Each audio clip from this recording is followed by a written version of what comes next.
changing, we're flying high, creating a complaint-free world. No more, no more complaining people. Their lives are changing, we're flying high, creating a complaint-free world. No more, no more. I wanted to call today Stressed Out in Chillsville. And first of all, I want to say awesome job to my new producer, Dragan, who comes up with my thumbnails. I think this is a really good one. Stressed Out in Chillsville. So, as you know, we did the Develop Your Potential Summit, and it was very successful. And as with any sort of event like that, especially the very first one, there's lots of stuff going on behind the scenes, especially leading right up to it.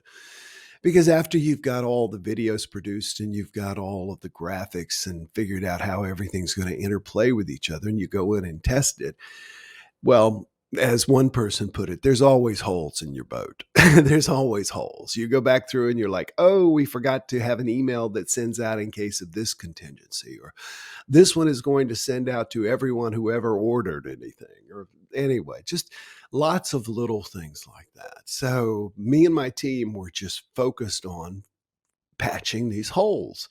And we got them patched a day or two before the summit. And then I chose to go out and celebrate by playing 3.5 hours of intense pickleball after having not played in, I don't know, a week, because I've been working on the summit and traveling.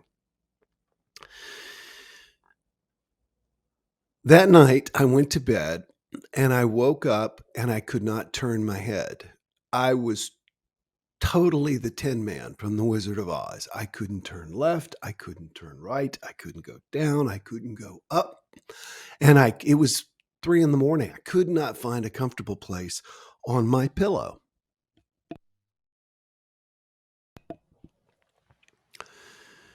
I got up, took some ibuprofen, put a heating pad on my neck, and basically paced the floor, mostly in tears. I had stressed myself out so much and not even realized it, because like you, I tend to have this idea that no matter what it is, I can handle it, I can do it. And if things get really, really hairy, I can just push aside, well, I'll sleep an hour less, or I'll do, I won't go for my walk, or whatever. I won't exercise. Always terrible choices to make. And so I hit this wall, and I went to see the chiropractor, who put my neck back in, and then the muscles pull my neck back out. And that went back and forth for several days till I finally ended up in the urgent care. How about that? I finally, after a couple of days, went to the urgent care, and they had to give me an injection of a muscle relaxer, a steroid, and a pain reliever like ibuprofen. And it was all from my body becoming more and more and more tense. And I realized that, I preach to you all, self-care, take care of yourself. It's when things are most difficult that we need to be most assiduous in taking care of ourselves. And I'm like everybody else. Sometimes I can preach it, but I don't necessarily follow it. And my daughter came down to Key West to spend a few days. And then I went down and picked her up, brought her up here. And we had so many new projects and things we wanted to work on, and we were so excited about next steps. And I said, I'm becoming invisible for 2 weeks. I don't exist for 2 weeks. I'm not answering an email. I'm not getting on Facebook. I would appreciate it if you would get on, and especially in the Complaint-Free Life Inner Circle, answer. And by the way, this is all leading up to something you're going to find really funny. Answer people who are posting what day they're on, congratulate them, welcome new people, etc. All the things that I normally do. And I said, I need you to answer all of my emails, both counts, personal and professional. And she said, okay, Dad, I get it. I totally get it. And then I went through 2 weeks, and I decided to stay here because I was looking at all my various options, and I really did look at a variety of options just to try and get somewhere to relax. Because I remember when my ex-wife and I, Marty, and I used to go to Jamaica, and the first time we went for like 5 days, and we came back and we'd had a great time. But the next time we went for like 10 days, and we came back and we were just chill. And the next time we went for 14 days. And I knew then that it took time. The more relaxed you would be. So I should have brought it. I forced myself to watch an episode of a Bob Ross show on YouTube. I've never watched Bob Ross before, the painter. But I had seen the documentary that Melissa McCarthy did about him on Netflix. So I decided to watch one of those, and I painted a picture for hours. And I thought, this is what went through my mind. This is what I would be doing if I was in an insane asylum, just painting. That's all they would give me is a soft brush. But I forced myself to sit there and do that. And then I picked up one of my favorite books, The Tao of Pooh, which explains Taoism within the context of Winnie the Pooh. And I read that, and I watched some TV, watched all of Squid Game. Have to tell you straight up, I just had to see what everybody was talking about, and I was hooked in the first episode. So over and done with Squid Game. Did that, but I wanted to make sure I wasn't watching television all the time. I scuba dived 3 times. I went scuba diving 3 times. It was awesome. Saw some really cool stuff. Sea turtles. One of the neatest things I saw 3 teenage dolphins, and that's the only way to describe them. A teenage dolphin is a dolphin that's about the size of a man, about my size. So they're not really big. But they were playing together. And the way they were playing was they were trying to swim synchronized. And they were perfectly. Obviously, these dolphins had played that way before. So I scuba dived. And I've said before that one of the things that is most relaxing about scuba diving is you want to maintain your breath. So you breathe super slow. You just breathe super duper duper slow, which causes one to relax. And I sat by the pool. I went to Las Vegas on a speaking trip and extended it to 2 days to just be chill in Las Vegas, believe it or not. I don't gamble. That's a tax on people who are bad at math, in my opinion. And instead, I went to see shows and I chilled out, came back, chilled out. And I just want to express the importance of chilling out on a regular basis. I know a number of people who work really hard in their jobs, and that is a great measure of success in our culture, is to put forth as much as you can within the hours that are expected or allotted for you. And then the weekend comes. And for a lot of people, that means clean the house, cut the grass, do this, do that, do this. And I remember doing a series back when I was a minister on the 10 commandments, and that out of all the commandments, I thought it was interesting that one of them is, out of everything you could tell people to do, one of the most important things is take a day off every week, period, full stop. And that's one of the things I appreciate about the Hebrew religion, the Jewish religion, the faith, is that commitment. My friend Lynn, lights her candles every Friday, and then Saturday she doesn't do stuff. And she's one of the more chill people I know. So I invite you to take a look at your life and this incessant busyness. And this is the thing that was most difficult for me for the last 2 weeks. All right. I don't have my phone. It's charging.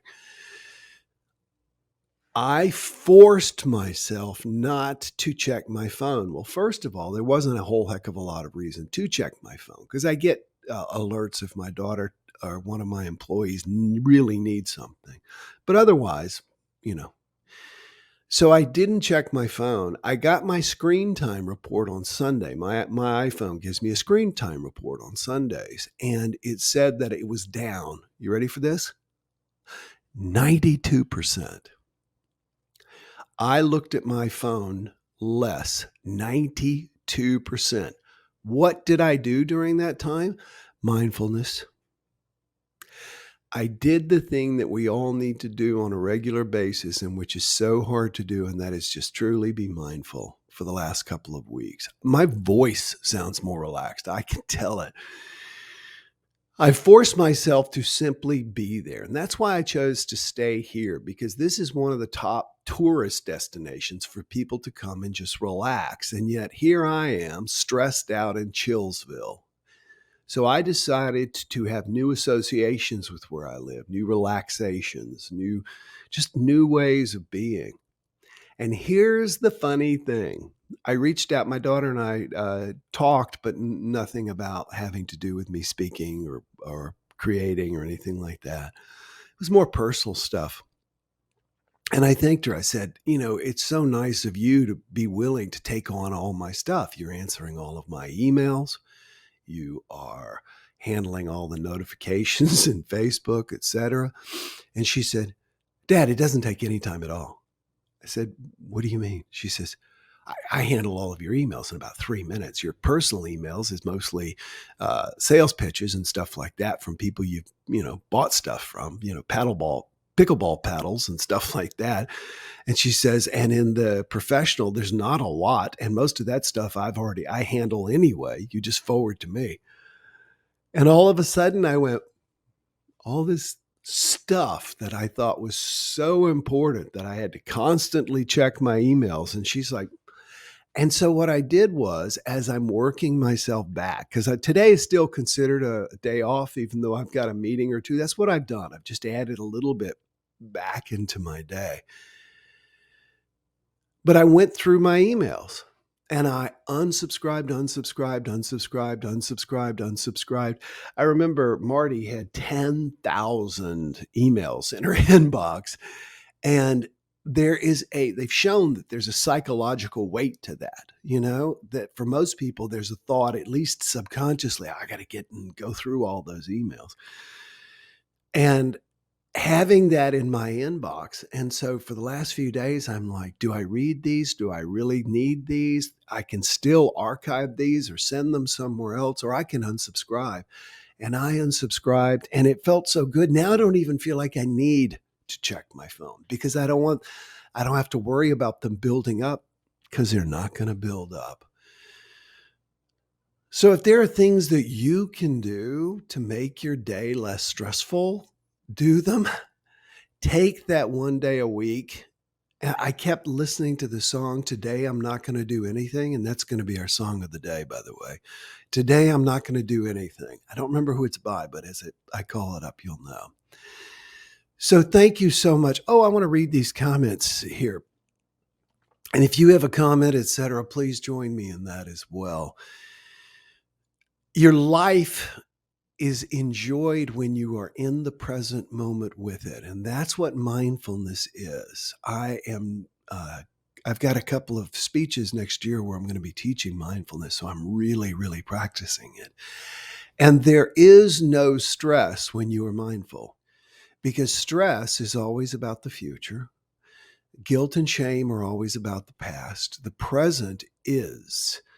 And so if you simply look around and experience what you're seeing without comment, like I'm looking at at closet doors right now that are behind my camera, and I could ask myself, where were those doors made? Why don't I close those doors? Well, I need to put stuff away. Well, why didn't I do that while I was relaxing? Well, that's what your mind wants to do. Instead, you just scan the room like a camera that cannot comment. Very, very relaxing. Don't get stressed out. We're all like that frog. Have you heard the thing about a frog? If you put a frog in water and you set a pot of water and you put the pot on the stove, which I would never do, and you slowly turn it up as the water slowly gets warm, the frog acclimates to it and will eventually boil to death. Horrible metaphor, as I said.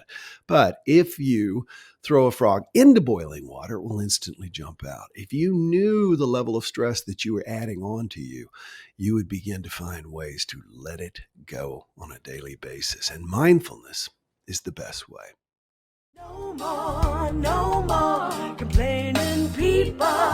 Their lives are changing. We're flying high, creating a complaint-free world. No more complaining people. Their lives are changing. We're flying high, creating a complaint-free world. No